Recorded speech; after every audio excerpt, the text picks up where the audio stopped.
اعوذ باللہ من الشیطان الرجیم بسم اللہ الرحمن الرحیم السلام علیکم ورحمۃ اللہ وبرکاتہ۔ سورۃ البقرہ آیت نمبر 30۔ بسم اللہ الرحمن الرحیم۔ وَإِذْ قَالَ رَبُّكَ لِلْمَلَائِكَةِ إِنِّي جَاعِلٌ فِي الْأَرْضِ خَلِيفَةً قالوا أتجعل فيها من يفسد فيها ويسفك الدماء ونحن نسبح بحمدك ونقدس لك قال إني أعلم ما لا تعلمون۔ اور وہ وقت یاد کرنے کے قابل ہے جب تمہارے پروردگار نے فرشتوں سے فرمایا کہ میں زمین میں اپنا نائب بنانے والا ہوں۔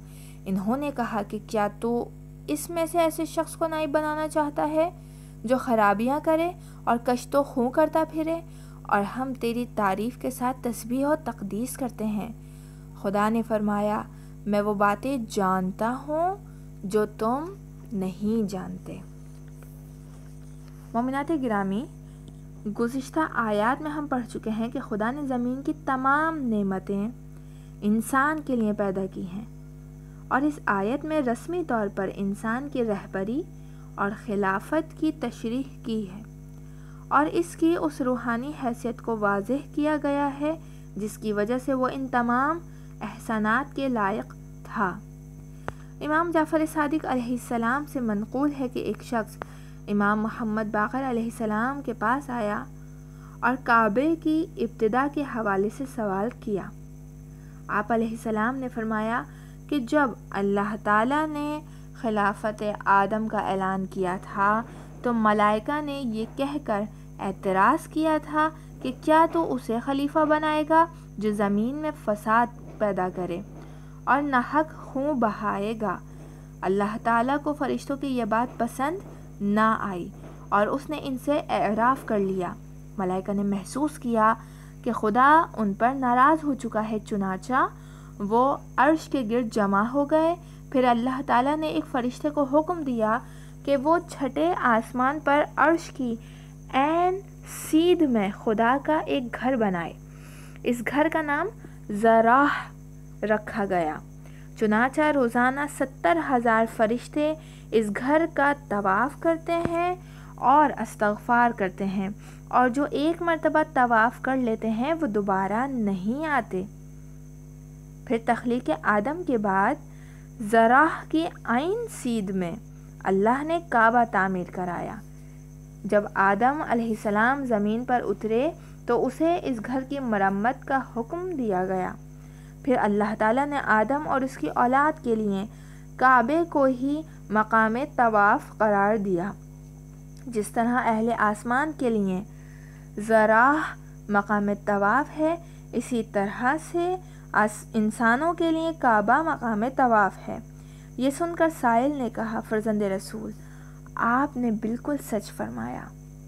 اللہم صلی علی محمد و آل محمد۔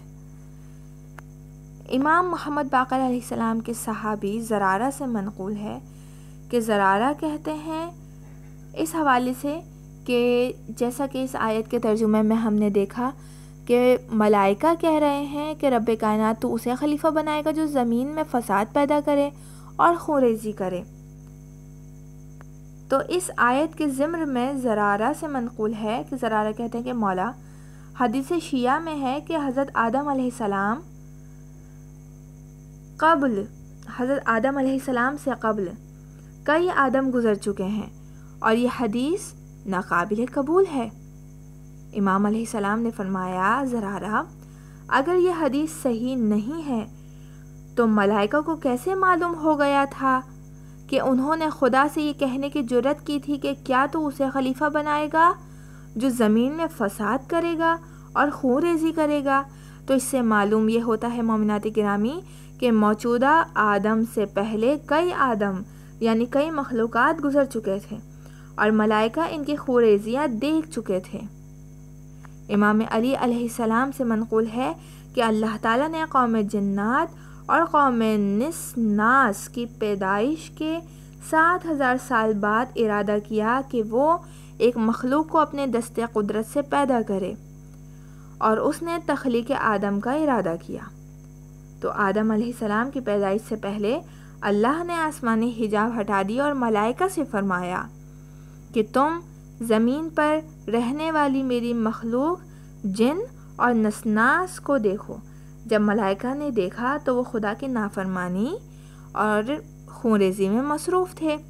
ملائکہ کو ان کا یہ طرز عمل دیکھ کر شدید غصہ آیا اور وہ اپنے آپ پر قابو نہ رکھ سکے، چنانچہ انہوں نے بارگاہ احدیت میں درخواست کی، خدایا تو غالب، قاہر، جبار، قادر اور عظیم الشان ہے، تیری مخلوق تیری نافرمانی میں مصروف ہے جبکہ وہ تیرے قبضے اختیار میں ہیں، تیرا رزق کھا رہے ہیں، تیری عطا کردہ عافیت سے مستفید ہو رہے ہیں، اس کے باوجود وہ بدترین جرائم سر انجام دے رہے ہیں، اور تو صاحبان قوت ہو کر بھی خاموش ہے۔ نہ تو ان پر اپنا غضب نازل کرتا ہے اور نہ ہی ان سے انتقام لیتا ہے، جبکہ ہم تو اس پر صبر نہیں کر سکتے۔ اور آگے ملائکہ کہتے ہیں کہ پروردگار عالم، ہم تیری تسبیح و تقدیس کرتے ہیں۔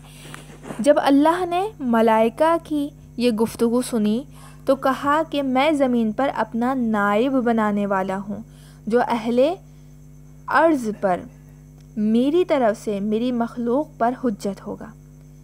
ملائکہ نے کہا، اے پروردگار، کیا تو اسے خلیفہ بنائے گا جو زمین میں فساد پیدا کرے اور خون بہائے، جبکہ ہم تیری تسبیح کے ساتھ تیری پاکیزگی کو بیان کرتے ہیں اور تیری تقدیس کرتے ہیں، یعنی اگر تو نے خلیفہ بنانا ہی ہے تو ہمیں ہی بنا۔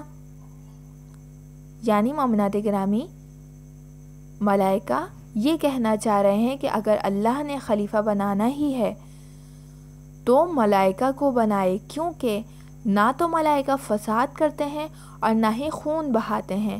اللہ تعالیٰ نے فرمایا ملائکہ کے اس بات کے جواب میں کہ جو کچھ میں جانتا ہوں وہ تم نہیں جانتے۔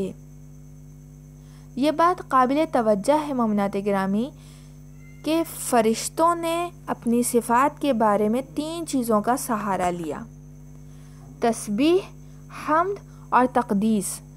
تسبیح اور حمد کے معنی ہیں خدا کو ہر قسم کے نقص سے پاک اور ہر قسم کے کمال کا اہل سمجھنا، اور تقدیس کے معنی پروردگار کو ہر قسم کے نقصان سے پاک شمار کرنا ہے۔